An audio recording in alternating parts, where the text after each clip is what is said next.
Gutter line नाही आहे, पाण्याची लाईन नाही आहे, त्याचा आम्हाला खूप प्रॉब्लेम आहे. तर हम इंसान है क्या नहीं है? एवढे मंत्री नागपूरचे असून यांचं नागपूरकडे दुर्लक्ष का?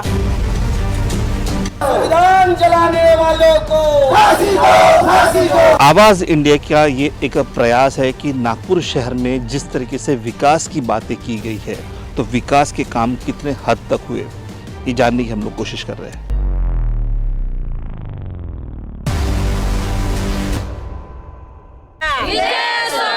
महाराष्ट्र घर कामगार युनियनचा महिला शक्ती आई है, नई रोशनी लाई है. अरे महिला शक्ती आई है, नई रोशनी लाई है. महाराष्ट्र घर कामगार युनियनचा, महाराष्ट्र घर कामगार युनियनचा, महाराष्ट्र एकता जिंदाबाद, जिंदाबाद जिंदाबाद. महाराष्ट्र एकता जिंदाबाद, जिंदाबाद जिंदाबाद. महाराष्ट्र कामगार युनियन जिंदाबाद, जिंदाबाद जिंदाबाद. महाराष्ट्र कामगार युनियन जिंदाबाद, जिंदाबाद जिंदाबाद. महाराष्ट्र घर कामगार युनियनचा विजय असो. मैं प्रतिभा महाजन कात्रबेरिया बदलापुर में हूँ. अभी ये सबके हालात सुने, इसके वजह से कोविड-19 के बारे में कुछ सरकार ने नियम लगाना चाहिए. पहला नियम है क्या बोलती हूँ कि कल्याण महामंडल ने इन सब औरतों के लिए रजिस्ट्रेशन जल्दी से जल्दी करना चाहिए. दूसरी बात कि राशनिंग वगैरह इन लोगों को नहीं मिल रहा है, तो हमारा कार्ड दिखा के इनको राशन मिलना चाहिए. सोसाइटी में कुछ ऐसा रूल्स लगा दो ताकि हमारी महिला वहाँ पे जाके काम करे. हमारी महिला वो जो नियम लगा के देगी वो फॉलो करेगी. और दूसरी बात, अगर वो सोसाइटी वाला नहीं रखते उनको काम पे, तो वो खुद का पेट नहीं भर सकती है. इसके लिए वो खुद का व्यवसाय कुछ करना चाहती है, तो उसके लिए कुछ पैकेज दे दो ताकि वो घर में रह के कुछ जैसे कि घरेलू गृह उद्योग है तो वो काम शुरू करेंगी. लॉकडाउन के बारे में उनका आगे बहुत 2 महीना हो गया तो कुछ काम नहीं है, उनको खाने पीने के बहुत हालात है, तो आगे का दिन कैसा जाएगा उनको पता नहीं है. तो प्लीज़ सरकार से मेरी बहुत हाथ जोड़ के विनती है कि मेरे बहनों के बारे में सोचो. और जो हमने कल्याण मंडल में जैसे रजिस्ट्रेशन करने के लिए बोला है, तो हमारे औरतों को रजिस्ट्रेशन करके जो भी सरकार उनको लिए देने वाली है वो खुद उनके पास पहुंच जाए. और उनका जो हालात आगे पहिला हो गया तो आगे नहीं होना चाहिए, ये बारे में सोचना चाहिए. माझी 4-5 घरची कामं आहेत. आता काय हल्ली काय 2 महिने झालं आम्हाला कामाला नाही बोलवीत, काय नाही करीत. आम्ही खायचा काय करायचा काय. आता हल्ली लोक कामाला पण नाही बोलवीत आम्हाला. आम्ही घरात राहून राहून लई कंटाळलो. आमच्या घरात खायला नाही प्यायला नाही, काय करणार आम्ही सांगा तुम्ही आम्हाला. म्हणून आम्हाला सरकारने काहीतरी द्यावा, मदत करावा आम्हाला. पहिले काम करत हो, पण आता या वयामध्ये काम नाही होत. आता घरी बसून तर एक दिवस भाजी बिजी विकायची थोडीसे. हां चालेल ना भाजी. 2-3 घरची होती गावामध्ये, कात्रप गावामध्ये. आता 50 वय आहे. हां आता घरी आहेत एक मुलाचा मुलगा ना मी. बाकी मुलगा तो मोठा बायकोला घेऊन सासूरवाडीला आहे. 2 जण वेगळं आहेत, ते काय मुलं बघत नाही. ज्याची ती वेगळी वेगळी खातात. मोठ्या मुलाचा मुलगा आहे, 12 वर्षाचा आहे. छोटा आहे मुलगा, 12 वर्षाचा मुलगा आहे. आता काहीतरी विलाद करायला पाहिजे ना आमच्यासाठी. असं म्हणजे काय पाठवायला पाहिजे, फार थोडं पैसे असं पाठवायला पाहिजेत ना गरीब दुबल्यांसाठी. हां रेशन भेटलं पण त्याच्यावरती काय नाही, नुसतं धान्य खाऊन जगाचा सुका कार्ड धान्य. 30 रुपये महिन्यामध्ये 50 रुपये महिन्यामध्ये काम केला, पण आता मला काम काही होईत नाही. आता काम नाही होईत. आता नवरा पण वारलेला 30-35 वर्ष झालं. मुलगा नाही मुलगी नाही, आहे आपला घरामध्ये. आता वय असेल 60-65. 60 असेल 60. मी पहिले 6-7 घरचे काम करत होते, पण पैसे कमी. आता मागवून झाले. मी एकच काम होता माझा, अख्खा दिवस 700 रुपये देत होते मला. सकाळचे 7 वाजेपर्यंत संध्याकाळी 6 वाजेपर्यंत. एकच घरचा.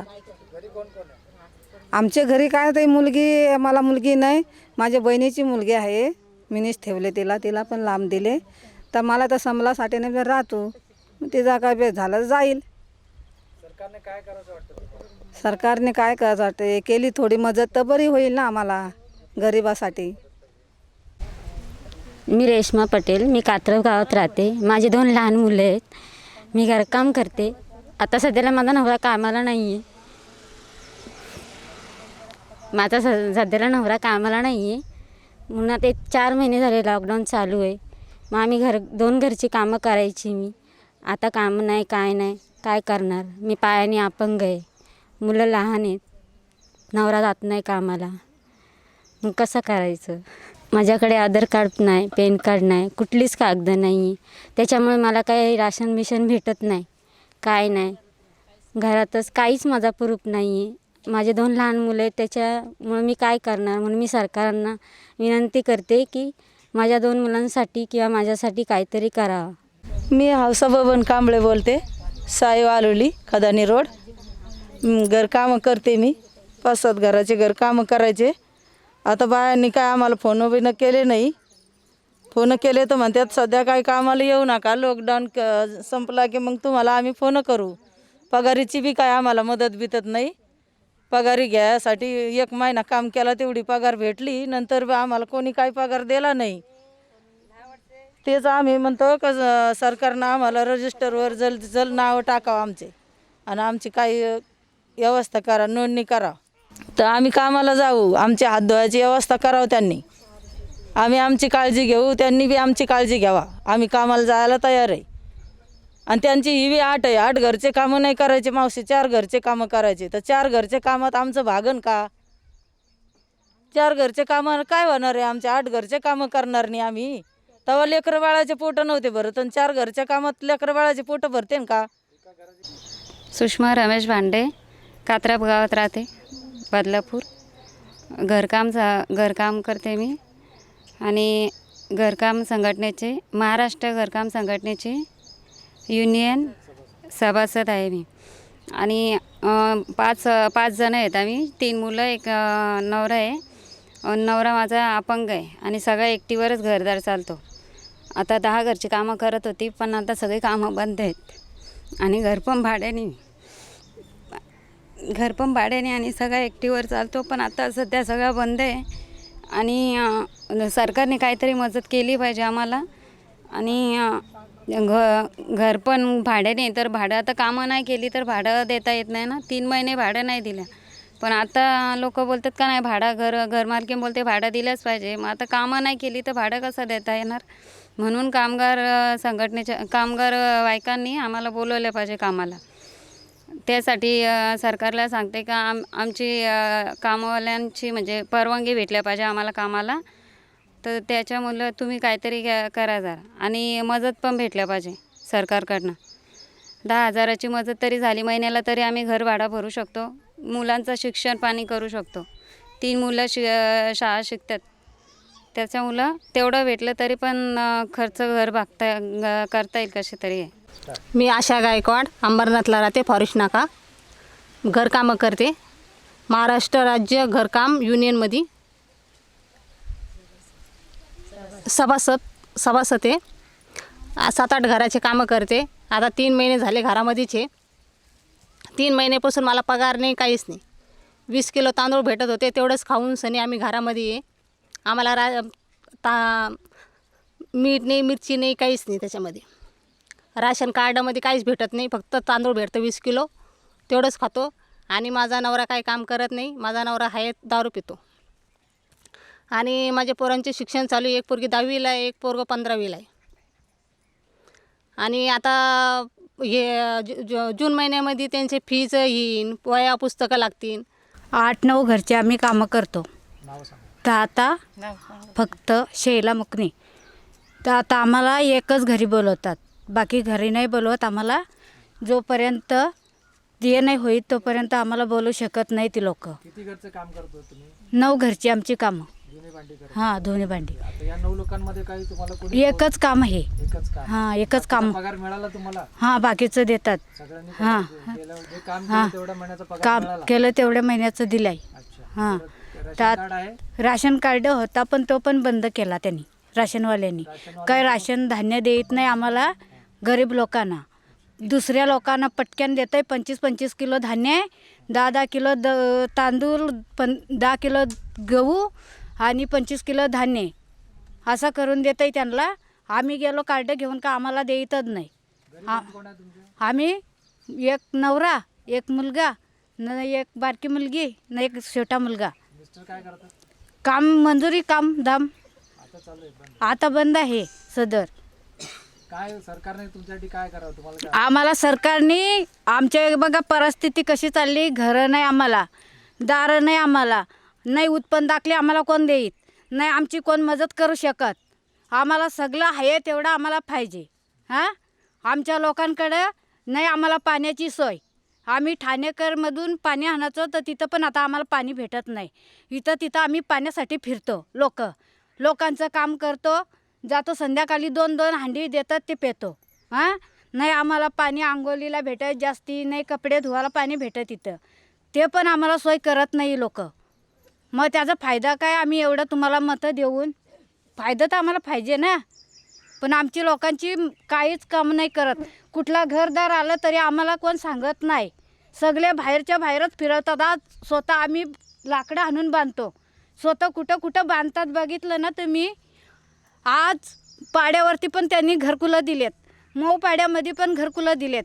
आमच्या लोकांना राशन काढण्यासाठी गेले लोक तरी अशी बोलतात का आज देतो उद्या देतो असेच करतात आमचे नगरसेवक. आम्हाला कसली सोय नाही, नाही पाण्याची सोय नाही कसली सोय. आम्हाला जो काम आम्ही करतो त्याच्यावरती अर्धा हाणतो खातो. जिकडून नल नाही भेटत, कुठं अदावत नसती पाण्याची आमच्या लोकांची चालले.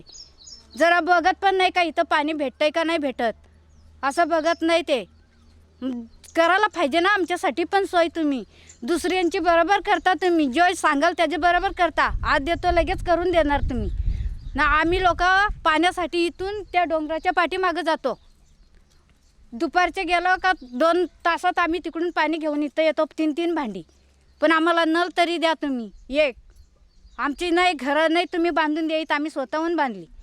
पण घरकुल दारकुल बांधा ना तुम्ही. मी संतोषी अक्षय वाघे. मी घरकामं करते आणि आम्हाला सोय हवे थोडीफार सरकारपासून. आम्हाला मदत पण हवी. आम्ही कामाला जातो, आम्हाला बायका घेत नाही आहेत. आम्हाला काहीतरी सोय करून ते पण घ्यायला पाहिजेत. आमच्या घरी आता काही खायला पण नाही आहे. आमची परिस्थिती खूप बेकार चालली, म्हणून आम्हाला काही सरकारकडनं मदत हवी आहे. आम्हाला पाणी नाही, काही नाही. आमच्या घरात पण छोटे छोटे मुलं आहेत. आमचा एकच माणूस आहे कमवणार. आम्ही जात होतो तर घरात काय भेटायचं, आता तर काही नाही. एक टायमाला खायला लागतं आणि एक टायमाला तसं झोपायला लागतं आम्हाला. आमच्या इथं लाईट पण नाही आहे, काही नाही. आम्हाला घरं नाही आहे, काही नाही आहे. आम्हाला सरकारने थोडीफार मदत करावी म्हणून अशी आमची अपेक्षा आहे. पार्श्वभूमीवर नियमावली जाहीर करण्यासाठी कायकांना आधार कार्ड नाही, पॅन कार्ड नाही, राशन कार्ड नाही, त्यांना करून द्यायची. जसं आता माझ्याकडे सर्वच आहे, पण ज्यांचा कल्याण मंडळात नोंदणी नाही आहे त्यांनी नोंदणी करून द्यायची लवकरात लवकर त्यांना. जर सरकारने नोंदणी करून दिली तर त्यांना काहीतरी मदत मिळेल. जसं आता मला 10 घरची कामं करायची मी, पण आता सध्या 3 कामं आहेत, तर त्यांनी सध्या 3 कामवाल्यांनी मला मदत केली. माझे 2 मुलं आहेत, मी विधवा आहे, मी भाड्याचं घर आहे, एकटी कमवणारी नाही. 2 मुलांचं शिक्षण पाणी कसं करणार? काहीतरी मदत केली सरकारने तर थोडंफार मुलांचं पण भविष्य उजळेल. आता मलाच मदत नाही मिळणार तर पोरांचं भविष्य कसं उजळणार? भाड्याने पण जास्त दिवस राहू देत नाही. जर 3 महिने भाडं नाही दिलं तर लगेच म्हणणार खाली करा रूम. आता शोधायचं कुठं रूम ना? घरकुलसुद्धा मिळालं नाही आम्हाला. घरकुल तरी मिळाला पाहिजे ना. राशन कार्ड देता फक्त तेवढ्या बायकांना, काय बायकांना मिळालं पण नाही. कोणाचं आधार कार्ड नाही झालं आहे, पॅन कार्ड नाही झालं, राशन कार्ड नाही झालं, त्यांची नोंदणी पण नाही झाली आहे कल्याण मंडळामध्ये. त्यांची नोंदणी पण व्हायला पाहिजे. कोणाचे अपंग आहेत, विधवा आहेत, कोणी नाही, कोणाचे दारुडे लोक आहेत. हां, त्यांनी घरामध्ये माणसं राहिले ना, बायांनी खायचं काय, कसं जायचं?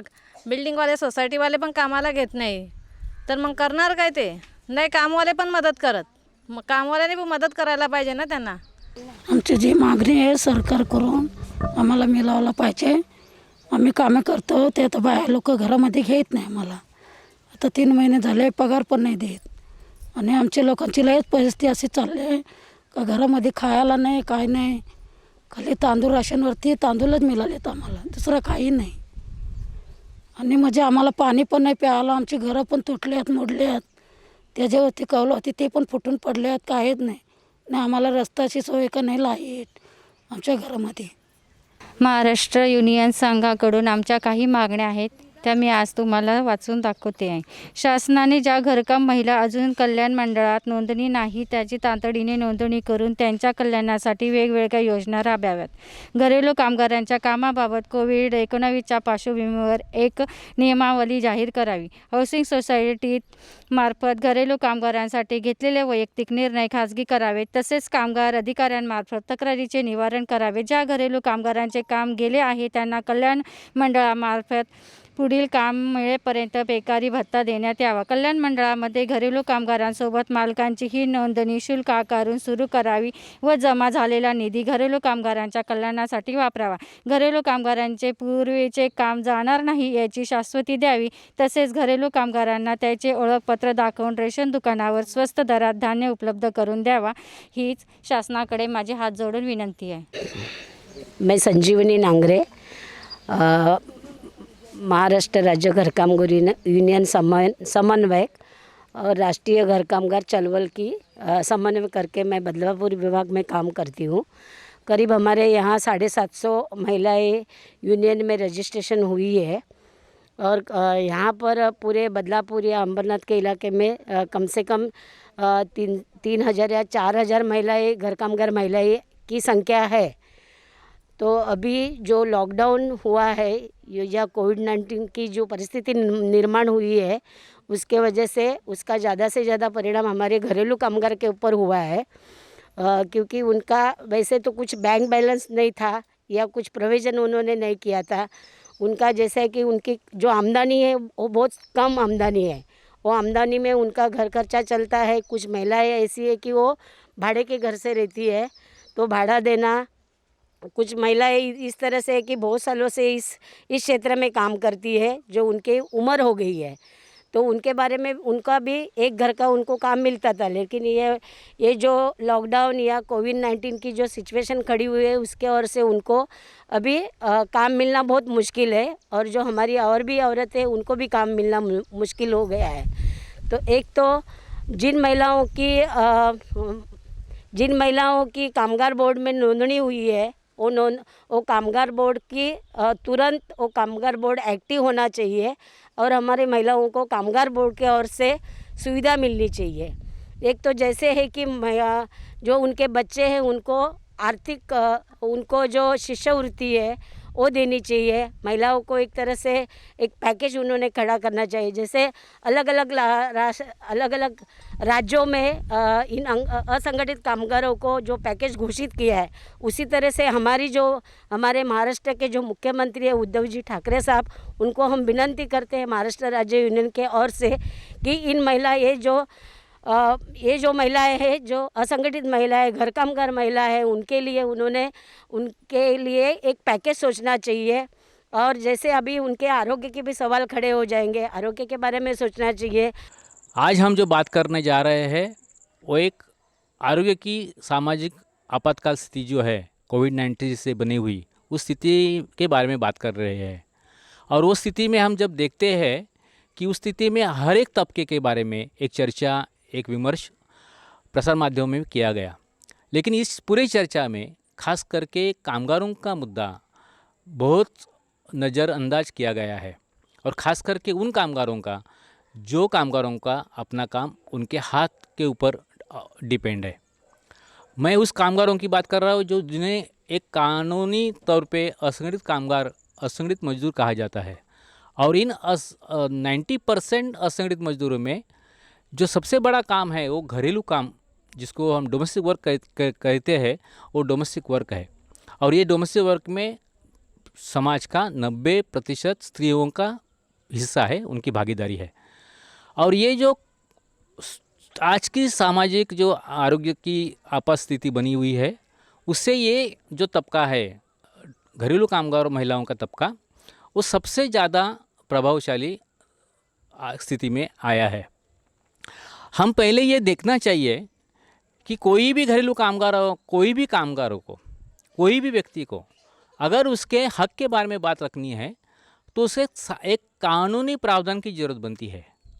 कोई भी सामाजिक आंदोलन लो, कोई भी राजनीतिक आंदोलन लो या कोई भी कामगार आंदोलन लो, हर एक विभाग ने अपने अपने पीछे एक कामगार कानून का एक संरक्षण प्राप्त किया हुआ है। हम सामाजिक परिवर्तन सामाजिक कानून के द्वारा ही प्राप्त कर सकते हैं। वैसा कामगारों के हित का प्रावधान भी कामगार कानून के द्वारा ही प्राप्त किया जा सकता है। और हम आज जो देख रहे हैं इस स्थिति में कि हमें कोई भी कामगार कानून का संरक्षण न रहने के कारण आज डोमेस्टिक वर्कर्स, घरेलू कामगार महिला आज पूरे समाज में अकेले पीछे ढकेली गई है। ऐसा क्यों हो रहा है, उसका थोड़ा सा हिस्ट्री हमें जानना जरूरी है, थोड़ा इतिहास जानना जरूरी है। पूरे कामगार आंदोलन में कामगारों ने एक बड़ी लड़ाई दी, बहुत बड़ा विजय हासिल किया और उस विजय में कामगारों का एक खुद का अपना स्थान बना। वो खुद एक संगठित वर्ग कामगार करके जाने लगे। लेकिन जैसी जैसी नीतियाँ बदलती गई, उस नीतियों के कारण समाज में एक असंगठित मजदूरों का, जिसको आप कहे कॉन्ट्रैक्ट लेबर कहो या सर्विस सेक्टर में काम करने वाले कामगारों का तबका कहो, इन सब का एक करीबन 85 से 90% तबका उन कामगारों का बना हुआ है। आज हम जो देखने जा रहे हैं, हमारे सामने जो है घरेलू कामगार महिला इस असंगठित कामगारों के तबका में आज बड़ी हिस्सेदारी में शामिल है। और सिर्फ एक ही संरक्षण जिसको बोला जाता है संरक्षण यानी कानूनी प्रावधान आज उन्हें प्राप्त है, वो है 1926 का 1926 का ट्रेड यूनियन एक्ट, जिसे कामगार कानून करके माना जाता है। भारत में 1926 में बना। इस कानून से दो प्रावधान उन्हें प्राप्त है। एक तो वो संगठित हो सकती है और दूसरी वो अपनी बार्गेनिंग जिसको बोलते हैं, वाटाघाटी जिसको मराठी में कहा जाता है, उस वाटाघाटी में अपना सहयोग दे सकती है। लेकिन ये कानून के माध्यम से जो हम ट्रेड यूनियन उनकी बना रहे हैं और वो तब ट्रेड यूनियन के अंदर घरेलू कामगार महिलाएं आ रही है, लेकिन हमारा अनुभव ये है कि एक बाजू में इकट्ठा आने का, एक बाजू में बार्गेनिंग करने का उन्हें हक है, लेकिन दूसरे बाजू में वो बार्गेनिंग इसलिए नहीं कर सकती क्योंकि उन्हें अभी तक कामगार करके प्रावधान प्राप्त नहीं हुआ है।